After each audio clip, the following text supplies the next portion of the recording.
don't get me wrong. I love doing this every week, but look, I ain't a suit right now. Even if I was going to look like this every week, looking all sartorial and everything, like even if I was going to get dressed up even if I was going to do that every week, I'm not going to look like that. It would be a before and after photo, no matter how you slice it. So this is what I'm comfortable in. It is the Buffalo No-Huddle here on the Batavia Daily News and Livingston County News, and it's brought to you by Genesee Community College and Ficarella's Pizza. I'm Jimi Jamm from CJ Country. I host a morning show from 6 to 10. He's Mark Tillery, and he is the executive producer, and he works for both papers as well too.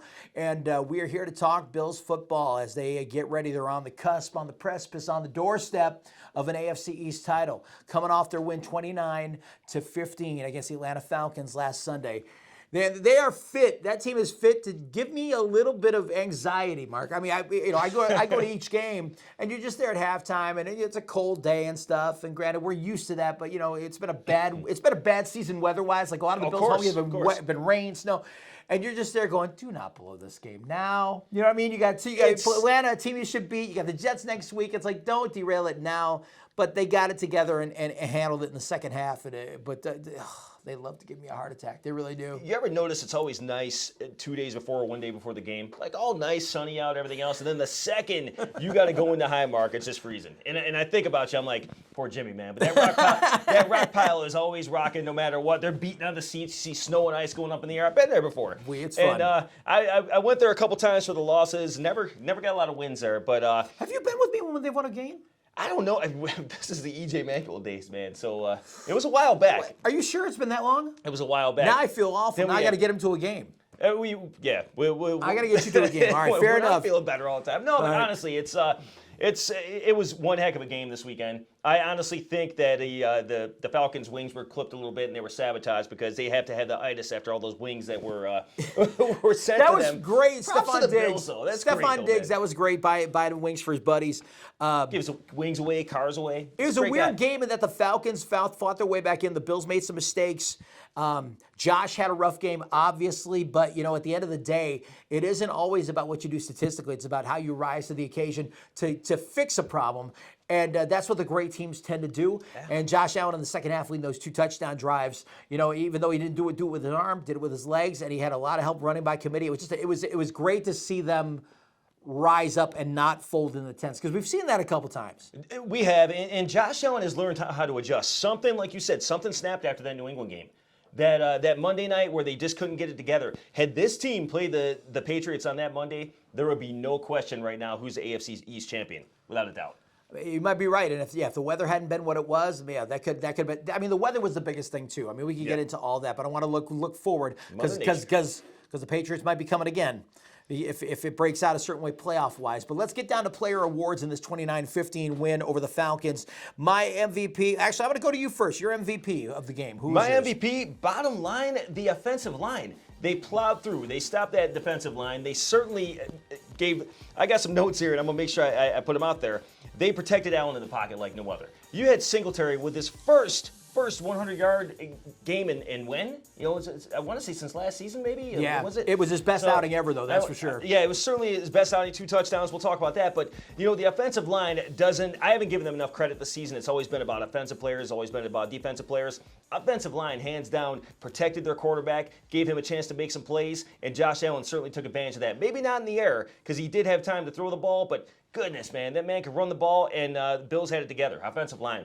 For my MVP, I'm gonna go with. It's like a 2-headed monster because I'm going to go with Singletary with his 2 touchdowns, which, by the way, his 2 running touchdowns and Josh Allen's 2 running touchdowns. The last time that happened on a Bills team, you were baby Mark, because it was 1978. Oh, goodness. Terry Miller and Curtis Brown, each with 2 rushing touchdowns against the New York Giants. Wow. So we're going That's the guru right there. That's a Swami right there. That's some serious. All the way back to that. So Devin Singletary, fantastic job. Motor did a great job, but the line, it speaks to the offensive line, the job they did. Because Zach Moss, even with his 35 yards, it was on 5 carries or something, or like 7 carries. So it was 5 yards a carry. And then Josh with his his ability, 80 plus yards. And take nothing away from the wide receivers or anybody out there. It was the weather did not help anything, and for the offensive line to make a stand like that and just build a castle wall around Allen again this week, amazing. Great job. The other part of that 2-headed monster, Ed Oliver. Ed Oliver is starting to make his presence felt a big way this season, and it seems to be on an upward trajectory like this as the season goes on. He's looking really good out there.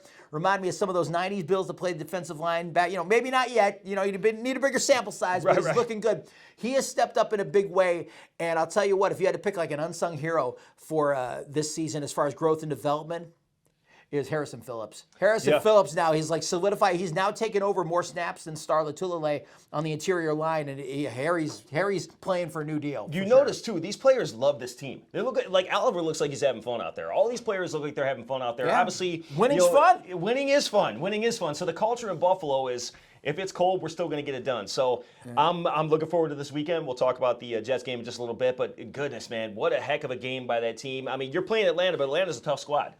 Our Better Luck Next Time award is what we kind of call the least valuable player, kind of in a nicer way. Better Luck Next Time. What's your pick? You know what?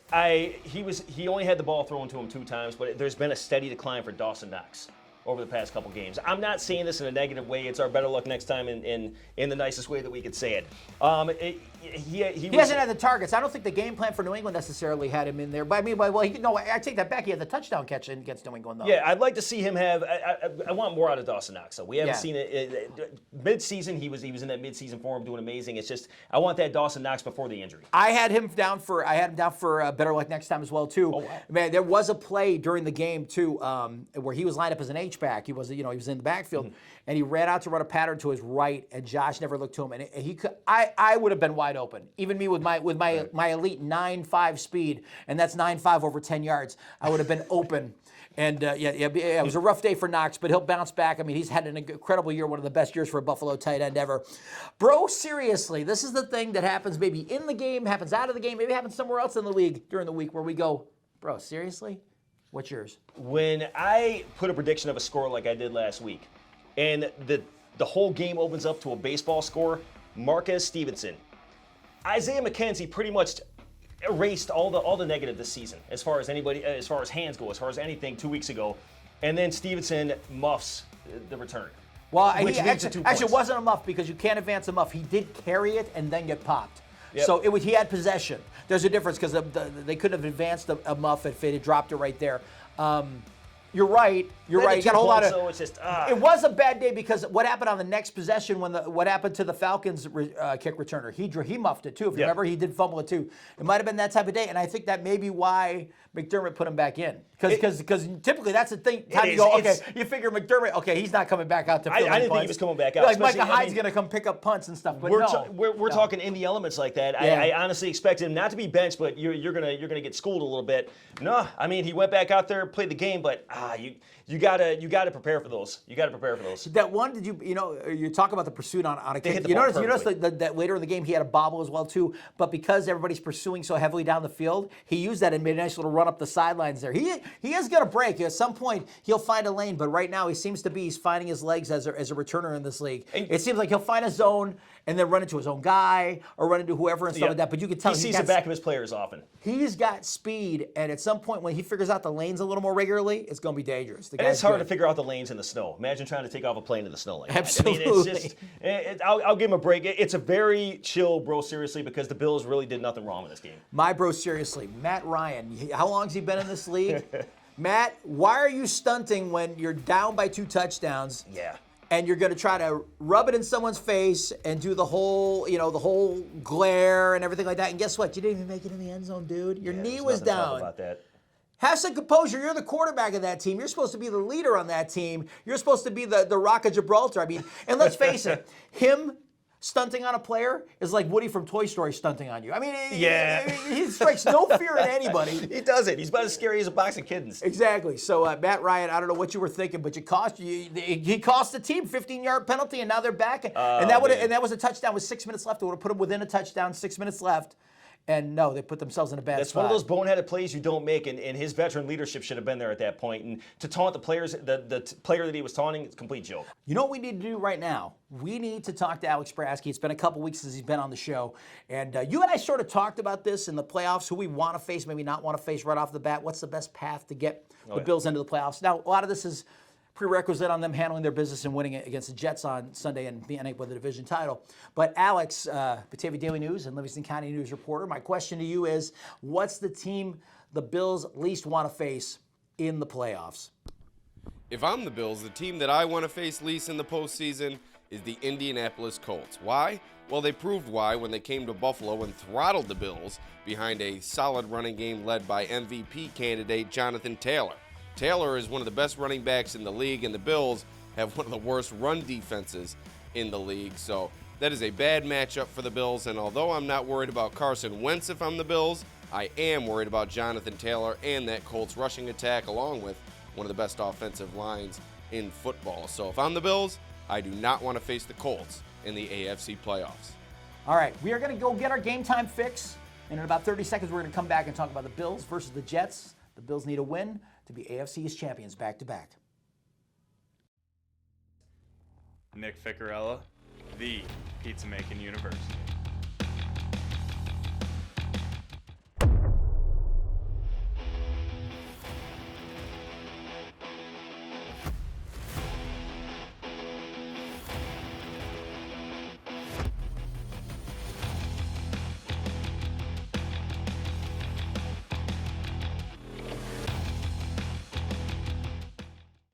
All right, now that I'm good and hungry here, and let me wipe my mouth while you talk about the New York Jets a little bit here, or we talk about the Jets together. It's one of those struggle seasons for the Jets. They've had a lot of them. George Sala in his first year in the role. I will say, at times during the season, they've done some things. Now, the Tennessee Titans, they were the Tennessee Titans were banged up, and the Jets got a win against them. The Jets played a good half against the Buccaneers this past week. Tampa Bay's no slouch. They've got some nice parts on the team. Zach Wilson, granted, he needs work, but he's gone 5 games without a pick. That's progress. Yeah. And they got some nice pieces. I mean, what are you seeing out of the Jets? They're a young team. They definitely need to build up a lot. But they just thinking back to the Colts-Jets game earlier this season, that was a heck of a performance by the Jets on a Sunday night. So they're a team that can certainly beat and play spoiler, but we're talking. They went toe-to-toe with the Super Bowl champions this past Sunday and played a heck of a game. I mean, and this goes to your theory, the drunk NFL of the season. You don't know what's going to happen. Right. I honestly thought they were going to pull that off, and I'm glad they didn't, because it goes to show that they can't. We didn't beat Tampa. We don't want the Jets to beat Tampa. But, man, it's just a very, very tough Jets team, and obviously they're coming into Highmark this weekend, so you can't sit there and say that they're going to be we certainly have the advantage at home. Buffalo has the advantage at home. So coming down to it, the Jets are a strong, young team. Do I think they can beat Buffalo this weekend? We'll see. Here's the thing. The Bills at times have had softer run defenses.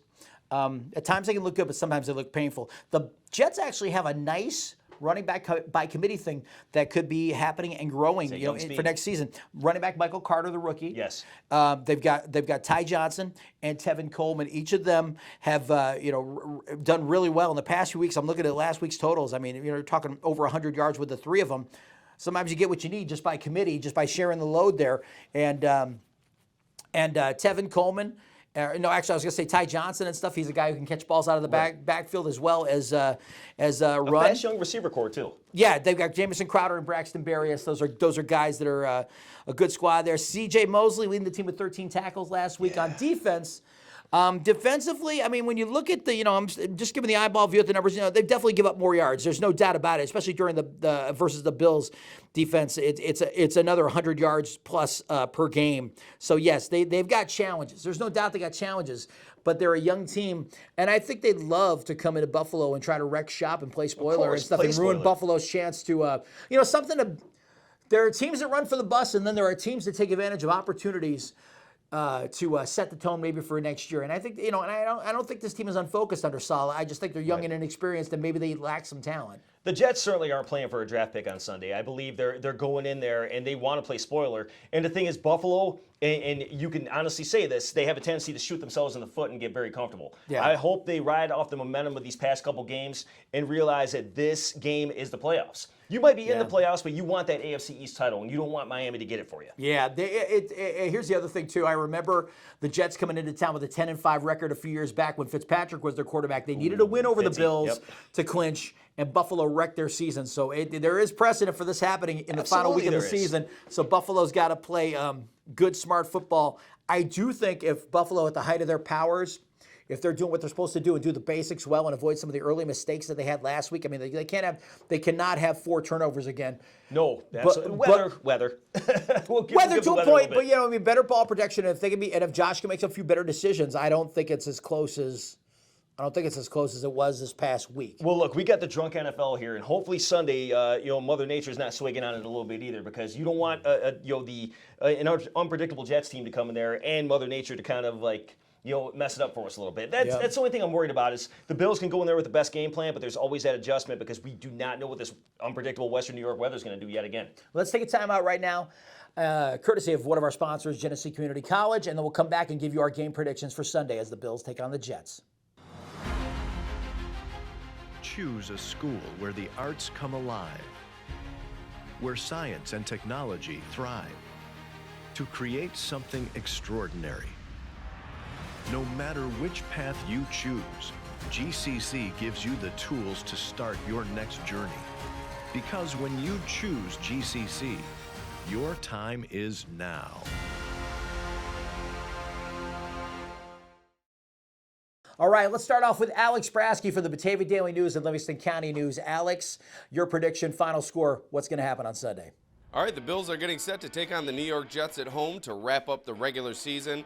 The Bills do have a chance to wrap up the AFC East title this week, so still plenty to play for if you're Buffalo, although you do want to go into the postseason healthy, and resting your starters will become a thought for head coach Sean McDermott as the game goes along. So what we're looking forward to out of this game, you just have to win, just like last week against the Falcons. If you're the Bills, you just have to win this game, move past the Jets, go into the postseason with that AFC East title behind you for the second consecutive season, mind you, and the first time clinching that AFC East title at home since, I believe, in 25 years. So a lot on the line for the Bills this week, and give me the Bills to win this game 35-20 against the lowly Jets and forge into the postseason with a head full of steam. So give me the Bills to move past the New York Jets. All right, there's Alex's pick. Mark, what's your pick for the game? All right, we know this. Buffalo holds their AFC East destiny in their own hands. Win and they're in, lose and New England loses, they're still the champs. But they want you handle your business and win. We don't want any favors from Miami. Bottom line, when you look at it, the Jets and Zach Wilson have shown some life down the stretch. I mean, they took it to the bell with Tom Brady last week, and the Super Bowl champion Tampa Bay Buccaneers. With the Bills beat them 45-17 last time in their own stadium, and the Jets stadium too. Because we're only a team in New York, I love saying that. But but the Jets are coming in to play spoiler, like we spoke earlier. I don't think they're playing for a draft pick. I think they're playing to play spoiler to show that they can come in this house and they can play the Buffalo Bills, who are looking to be a possible Super Bowl contender at this point, over the past couple games. So I don't see the Jets beating them at Highmark, especially with the high energy and the rock pile going nuts with Jimi Jamm and his crew over there. So I'm going to say it as nice as I can. And I'm going to see the Jets scoring early. I'm going to see them scoring late. But the Bills are going to pound them at 31-13 at home in Highmark. 31-13. 31-13. Well, it was 45-17 last time. Remember I told you the weather would predicate what would happen against Atlanta? And it certainly did. And it did. It definitely made the score closer than it needed to be. And the score that popped into my head as I was thinking through this, because I am sort of a feel guy as well as a data guy, 30-13 Bills. Oh, nice. So I was right with you there. So nice. we're either going to look real smart or real stupid. We're not Penn and Teller over here. We didn't talk about this beforehand. This was just this legit. Not that we can't look stupid without predictions involved, but still. Yeah, so 30-13, the Bills over the Jets. So so we'll see what happens. But we get that win and get to the playoffs, and then we're probably looking at a New England matchup. There's a couple scenarios that could happen where we don't play New England in the first round, but right now it's looking like that. I'm hoping it's not a Monday Night Football playoff game. Do you see a difference with this being a 4:00 game though? I mean, it was 1:00. The Bills getting flexed? Yeah. No, it's just a league thing. It's just a league thing where they're trying to put some intrigue in the matchup. If both these games happen at 1:00 and the Bills clinch at 1, there's no national game with national intrigue at that point for people out there to tune in and check out. Now there is. Right. So that's that. I don't think that's a problem. Do you think the conditions are going to affect the team at all? I think the weather's going to be decent. We're supposed to get the worst. We're taping this on Wednesday. We're supposed to get crappy weather tonight and tomorrow. So by this point, it will have passed at that point, and it'll just be normal January weather. I think it'll be fine. So there you go.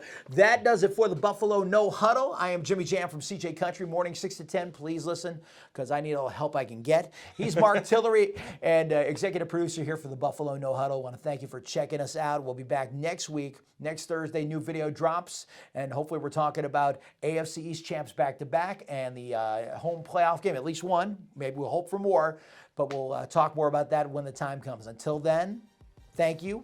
Comment, like, subscribe, and go Bills. Let's go Bills.